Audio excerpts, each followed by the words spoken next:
नमस्कार मित्रांनो, स्वागत आहे आपलं आरपी स्टडी सर्कल या आपल्या यूट्यूब चॅनलवरती. तर मित्रांनो, आजच्या या व्हिडिओमध्ये आज आपण बघणार आहोत भारतीय राज्यघटनेवरील अत्यंत महत्त्वाचे असे वन लाइनर 50 क्वेश्चन, जे की तुम्हाला कोणत्याही स्पर्धा परीक्षेमध्ये विचारले जाऊ शकतात. तर मित्रांनो, हा व्हिडिओ तुम्ही शेवटपर्यंत बघा आणि जे चॅनलवर नवीन असेल त्यांनी चॅनलला सबस्क्राईब करायला विसरू नका मित्रांनो. तर चला तर मग सुरुवात करूया आजच्या या व्हिडिओला. तर मित्रांनो, आजच्या व्हिडिओमधला पहिला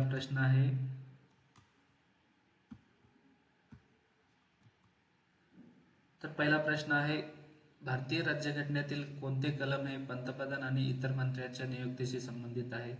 तर मित्रांनो, याचं उत्तर आहे कलम 75. कलम 75.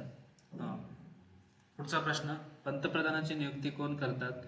तर पंतप्रधानाची नियुक्ती हे राष्ट्रपती करतात आणि पंतप्रधान हा लोकसभेमध्ये बहुमत मिळालेल्या पक्षाचा सदस्य असतो. पुढचा प्रश्न, पंतप्रधानासह मंत्रिमंडळात एकूण किती मंत्री असू शकतात? तर पंतप्रधानासह मंत्रिमंडळात मंत्री असू शकतात हे लोकसभेच्या सदस्य संख्येच्या 15% असू शकतात मित्रांनो. पुढचा प्रश्न, 1983 मध्ये केंद्र सरकारने केंद्र राज्य संबंधावर खालीलपैकी कोणता आयोग नेमला होता? तर 1983 मध्ये केंद्र सरकारने केंद्र राज्य संबंधावर सरकारी आयोग नेमला होता. पुढचा प्रश्न, कोणते कलम हे उपराष्ट्रपतीच्या निवडणुकीशी संबंधित आहे? तर कलम 66 हे उपराष्ट्रपतीच्या निवडणुकीशी संबंधित आहे. पुढचा प्रश्न, कोणते कलम हे राष्ट्रपतींच्या माफी अधिकाराशी संबंधित आहे? तर कलम 72 हे राष्ट्रपतींच्या माफी अधिकाराशी संबंधित आहे. प्रश्न 7वा, कोणते कलम हे राष्ट्रपतींच्या कार्यकाळाशी संबंधित आहे? तर कलम 56 हे कलम राष्ट्रपतींच्या कार्यकाळाशी संबंधित आहे. प्रश्न 8वा, कोणते कलम हे राष्ट्रपतींच्या महाभियोगाशी संबंधित आहे? तर कलम 61 हे राष्ट्रपतींच्या महाभियोगाशी संबंधित आहे. प्रश्न 9वा, भारतीय राज्यघटनेच्या निर्मितीवेळेस राज्यघटनेमध्ये किती कलमे, भाग आणि किती परिशिष्टे होती? तर भारतीय राज्यघटनेच्या निर्मितीवेळेस राज्यघटनेमध्ये 22 भाग होते, 395 कलमे होती आणि 8 परिशिष्टे होती. हे तुम्ही लक्षात असू द्या मित्रांनो. पुढचा प्रश्न, भारतीय राज्यघटनेतील मूलभूत हक्क हे कोणत्या देशाच्या राज्यघटनेवरून घेण्यात आलेले आहेत? तर मूलभूत हक्क हे अमेरिकन राज्यघटनेवरून आपल्या राज्यघटनेमध्ये घेण्यात आलेले आहेत. पुढचा प्रश्न, भारतीय राज्यघटनेतील एकेरी नागरिकत्व हे कोणत्या देशाच्या राज्यघटनेवरून घेण्यात आले आहे? तर तुम्हाला सर्वांना माहिती, भारतात एकेरी नागरिकत्व आहे, तर ते एकेरी नागरिकत्व हे इंग्लंडच्या राज्यघटनेवरून घेण्यात आलेले आहे. प्रश्न 11वा, भारतीय राज्यघटनेतील मार्गदर्शक तत्वे हे कोणत्या देशाच्या राज्यघटनेवरून घेण्यात आलेले आहेत? तर मार्गदर्शक तत्वे हे आयर्लंडच्या राज्यघटनेवरून घेण्यात आलेले आहेत. पुढचा प्रश्न, मूलभूत हक्क हे भारतीय राज्यघटनेच्या कितव्या भागामध्ये आहेत? तर मूलभूत हक्क हे भारतीय राज्यघटनेच्या भाग 3 मध्ये आहेत. ते कलम 12 ते 35 मध्ये आहेत. पुढचा प्रश्न, कोणत्या समितीच्या शिफारसीनुसार भारतीय राज्यघटनेमध्ये मूलभूत कर्तव्याचा समावेश करण्यात आलेला आहे? तर तुम्हाला सर्वांना माहिती आहे की मूलभूत कर्तव्य हे भारतीय घटना निर्मितीच्या वेळेस भारतीय राज्यघटनेमध्ये समाविष्ट नव्हते, पण त्यानंतर एक समिती स्थापन करून त्या समितीच्या शिफारसीनुसार भारतीय राज्यघटनेमध्ये मूलभूत कर्तव्याचा समावेश करण्यात आला. तर ती समिती होती स्वर्णसिंग समिती आणि ती 42व्या घटनादुरुस्तीनुसार 1976 मध्ये मूलभूत कर्तव्ये आपल्या भारतीय राज्यघटनेमध्ये समाविष्ट करण्यात आले, ते स्वर्णसिंग समितीच्या शिफारसीनुसार. पुढचा प्रश्न, मार्गदर्शक तत्वांचा घटनेच्या कोणत्या भागामध्ये समावेश करण्यात आलेला आहे?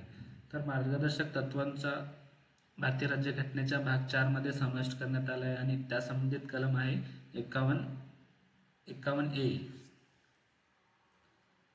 पुढचा प्रश्न आहे, संसदीय शासन प्रणालीची पद्धत कोणत्या देशाच्या राज्यघटनेवरून घेण्यात आलेली आहे? तर संसदीय शासन प्रणालीची पद्धत ही ब्रिटिश राज्यघटनेवरून घेण्यात आलेली आहे. प्रश्न पुढचा, संविधान सभेची पहिली सभा कधी भरवण्यात आली होती? तर संविधान सभेची पहिली सभा ही 9 डिसेंबर 1946 मध्ये भरवण्यात आली होती आणि त्या सभेला 211 सदस्य उपस्थित होते. प्रश्न 18वा, भारतासाठी संविधान सभा बनवण्याची कल्पना सर्वप्रथम कोणी दिली होती? तर भारतासाठी एक संविधान सभा असावी अशी एक कल्पना सर्वप्रथम दिली होती मानवेंद्रनाथ रॉय यांनी. ती कधी? 1934 मध्ये. प्रश्न 19वा. संविधान सभेमध्ये 4 ब्रिटिश प्रांताचे सदस्य होते. ते 4 प्रांत कोणते होते? तर ते 4 प्रांत होते दिल्ली, अजमेर, मेरवाड, कुर्ग आणि बलुचिस्तान. पुढचा प्रश्न. भारतीय संविधान सभेचे उपाध्यक्ष म्हणून कोणाची नियुक्ती करण्यात आली होती? तर भारतीय संविधान सभेचे उपाध्यक्ष हे हरेंद्र कुमार मुखर्जी होते आणि अध्यक्ष हे डॉक्टर राजेंद्र प्रसाद हे होते. पुढचा प्रश्न. भारतीय संविधान सभेचे सल्लागार म्हणून कोणाची नियुक्ती करण्यात आली होती? तर भारतीय संविधान सभेचे सल्लागार होते BN राव. पुढचा प्रश्न आहे. भारतीय संविधान सभेचे हंगामी अध्यक्ष म्हणून कोणाची नियुक्ती करण्यात आली होती?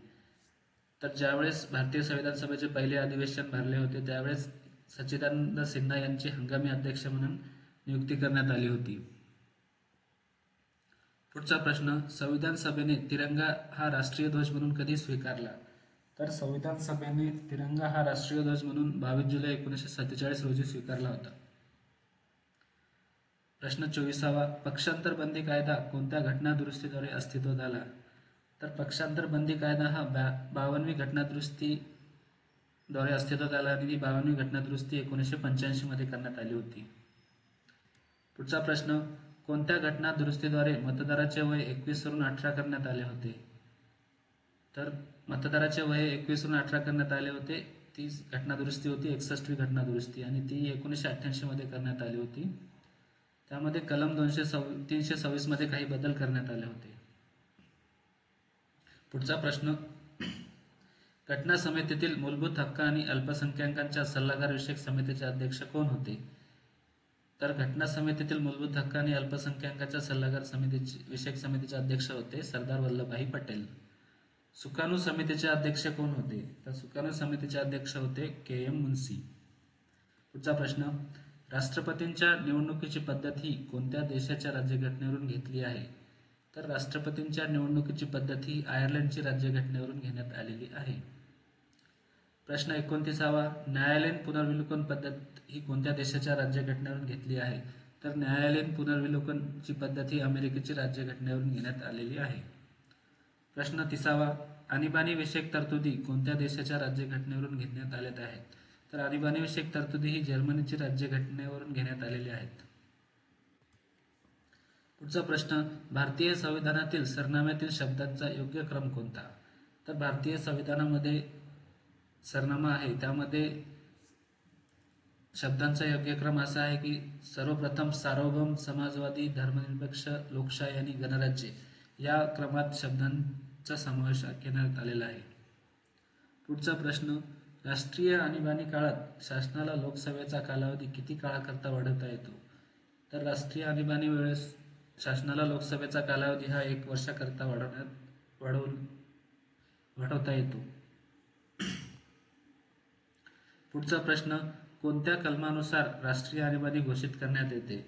तर आणीबाणी विषयक तरतूद ह्या कलम 352, 356 आणि 360 मध्ये करण्यात आले आहे. तर राष्ट्रीय आणीबाणी ही 352 नुसार घोषित करण्यात येते. पुढचा प्रश्न.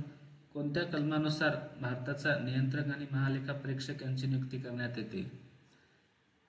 तर कलम 148 नुसार भारताचा नियंत्रक आणि महालेखापरीक्षक यांची नियुक्ती करण्यात येते. नियंत्रक आणि महालेखापरीक्षक म्हणजे CAG, controller and auditor general. पुढचा प्रश्न आहे. भारतीय लोकशाहीचे अधिक विकेंद्रीकरण कोणत्या 2 घटना दुरुस्तीमुळे झाले आहे? तर भारतीय लोकशाहीचे विकेंद्रीकरण होण्यासाठी 2 घटना दुरुस्त्या झालेल्या आहेत. त्या महत्त्वाच्या त्या म्हणजे 73वी आणि 74वी घटना दुरुस्ती. याद्वारे पंचायत राज व्यवस्थेची स्थापना करण्यात आली होती.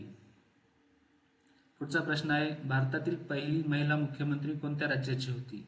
तर भारतातील पहिली महिला मुख्यमंत्री ही उत्तर प्रदेशमध्ये होती आणि त्या महिला मुख्यमंत्र्यांचे नाव होते सुचिता कृपलानी. त्या 1963 ते 67 पर्यंत उत्तर प्रदेशच्या मुख्यमंत्री म्हणून कार्यरत होत्या. पुढचा प्रश्न. डॉक्टर बाबासाहेब आंबेडकर यांनी भारतीय राज्यघटनेतील कोणत्या कलमाला घटनेचा आत्मा असे संबोधले आहे? तर डॉक्टर बाबासाहेब आंबेडकर यांनी कलम 32 ला भारतीय घटनेचा आत्मा असे संबोधले आहे आणि कलम 32 हे घटनात्मक उपाययोजनाचा हक्क असे संबंधित आहे. पुढचा प्रश्न, भारतीय राज्यघटनेमध्ये कोणत्या कलमाद्वारे नागरिकांना जीविताचे आणि व्यक्ती स्वातंत्र्याचे संरक्षण प्राप्त झाले आहे? तर भारतीय नागरिकांना जीविताचे आणि व्यक्ती स्वातंत्र्याचे संरक्षण हे कलम 21 नुसार प्राप्त झालेले आहे. पुढचा प्रश्न, लोकसभेच्या विविध समित्यांवर सभासदांच्या नेमणुका करण्याचे अधिकार कोणाला आहे? तर लोकसभेच्या विविध समित्यांवर सभासदांची नेमणूक करण्याचा अधिकार हा लोकसभेच्या सभापती यांना असतो. पुढचा प्रश्न आहे, महाराष्ट्रातील अनुसूचित जाती आणि जमातीसाठी किती विधानसभा मतदारसंघ राखीव आहेत? तर अनुसूचित जाती आणि जमातीसाठी महाराष्ट्रात 54 विधानसभा मतदारसंघ राखीव आहेत. पुढचा प्रश्न, भारतीय संविधान हे भारतीय जनतेच्या इच्छेनुसार असेल असे कोणी म्हटले होते? तर भारतीय संविधान हे भारतीय जनतेच्या इच्छेनुसार असेल असे महात्मा गांधी यांनी म्हटले होते. पुढचा प्रश्न, कोणत्या कलमानुसार वित्त आयोगाची नियुक्ती करण्यात येते? तर कलम 280 नुसार वित्त आयोगाची निर्मिती करण्यात येते. पुढचा प्रश्न, 2 किंवा अधिक घटक राज्य तसेच 2 किंवा अधिक घटक राज्य व केंद्रशासित प्रदेश यांच्यासाठी एकच सामायिक उच्च न्यायालयाची तरतूद संसद करू शकते, तर ती तरतूद कोणत्या कलमानुसार करण्यात येते? तर मित्रांनो, 2 किंवा अधिक घटक राज्यासाठी किंवा 2 किंवा अधिक केंद्रशासित प्रदेशासाठी एक सामायिक उच्च न्यायालय असू शकते आणि ते संसद तरतूद करते, तर ती कलम 231 नुसार ती तरतूद देण्यात आलेली आहे. पुढचा प्रश्न, लोकसभा आणि राज्यसभेच्या संयुक्त बैठकीचे अध्यक्षपद भूषवण्याचे अधिकार कोणाला असतात? तर लोकसभा आणि राज्यसभेच्या संयुक्त बैठकीचे अध्यक्षपद भूषवण्याचे अधिकार असतात लोकसभेच्या सभापती यांना. पुढचा प्रश्न, अल्पसंख्याकांच्या समूहाच्या हितसंबंधांचे संरक्षण कोणत्या कलमानुसार करण्यात आले आहे? तर अल्पसंख्याकांच्या समूहाच्या हितसंबंधांचे संरक्षण हे कलम 29 नुसार करण्यात आले आहेत. प्रश्न 46वा, कलम 14 हे कशाशी संबंधित आहे? तर कलम 14 हे कायद्यापुढे समानता, कायद्यापुढे सर्वांना समान हक्क असतील असे कलम 14 मध्ये म्हटले आहे. पुढचा प्रश्न आहे, सामान्यपणे संघराज्य पद्धतीत कोणत्या पद्धतीचे विधिमंडळ असते? तर सामान्यपणे संघराज्य पद्धतीत हे द्विगृही कायदेमंडळ असते. प्रश्न 48वा, कोणत्या कायद्याने अस्पृश्यता नष्ट करण्यात आली आहे? तर 1955चा अस्पृश्यता निर्मूलन कायदा याद्वारे भारतामध्ये अस्पृश्यता नष्ट करण्यात आली आहे. प्रश्न 49वा, महाराष्ट्रातील नगरपालिकांचे कार्य कोणत्या कायद्यानुसार चालते?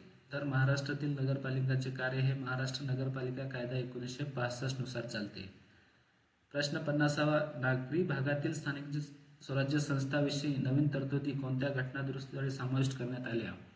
तर नागरी भागातील स्थानिक स्वराज्य संस्थांविषयी नवीन तरतुदी ह्या 74वी घटनादुरुस्तीद्वारे समाविष्ट करण्यात आल्या आहेत आणि ही 74वी घटनादुरुस्ती लागू कधी झाली? तर 1 जून 1993 रोजी ही 74वी घटनादुरुस्ती लागू करण्यात आली होती. तर मित्रांनो, अशा प्रकारे आपण 50 अतिशय महत्त्वाचे वन-लाइनर क्वेश्चन बघितले आहेत. तर मित्रांनो, व्हिडिओ तुम्हाला कसा वाटला? व्हिडिओ जर तुम्हाला आवडला असेल तर मित्रांनो नक्की कमेंट करा आणि चॅनलला सबस्क्राईब करा. धन्यवाद मित्रांनो.